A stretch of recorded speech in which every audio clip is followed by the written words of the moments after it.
नौकरों की तरह फर्श और जमीन पे बैठे हुए हैं, आपकी तरह। सबसे पहले मैं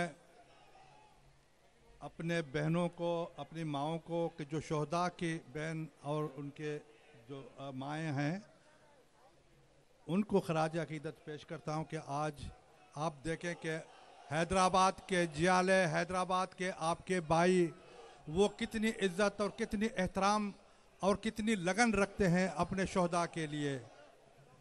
और मेरे लीडरान कराम जो स्टेज पे बैठे हुए हैं, वो भी सब ये महसूस करते हैं।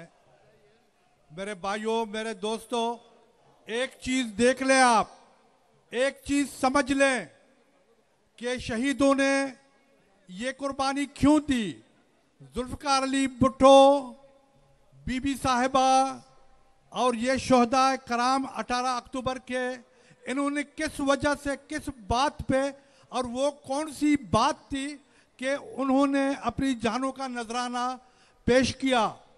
वो कुछ नहीं चाहते थे, सिर्फ एक बात चाहते थे कि इस मुल्क में गरीब का राज हो, इस मुल्क में गरीब की हुक्मरानी हो। पीपल्स पार्टी की पॉलिसी यही है।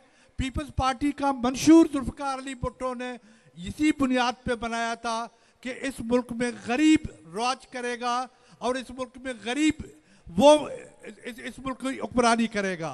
तो मेरे भाइयों और मेरे बहनों, इस इशू पे, इसी बात पे, इसी जद्दोजहद में पीपल्स पार्टी के बानी चेयरमैन जुल्फ़िकार अली भुट्टो को शहीद किया गया। बीबी साहिबा इस दुनिया में उसको रहने नहीं दिया गया। हमारे भाई जो दूसरे शोहदा थे, उनको उन्होंने कुर्बानी दी सिर्फ और सिर्फ पाकिस्तान में अवामी राज के लिए। अब चूंकि बात कम है, लेकिन मैं एक बात जानता हूं कि इन शहीदों की इंशाअल्लाह जो लगन है, उनकी जो कुर्बानी है, उसको पाकिस्तान में सिर्फ एक शख्स इस मुल्क में हुक्मरानी ला सकता है, और वो गरीबों की हुक्मरानी लाने वाला बिलावल भुट्टो साहब हैं। आप बिलावल भुट्टो साहब के हाथ मजबूत करें, इंशाअल्लाह ताला इस मुल्क में अवामी राज आएगा। जिए भुट्टो, जिए बेनजीर, जिए शोहदा, जिए बिलावल भुट्टो साहब। Thank you.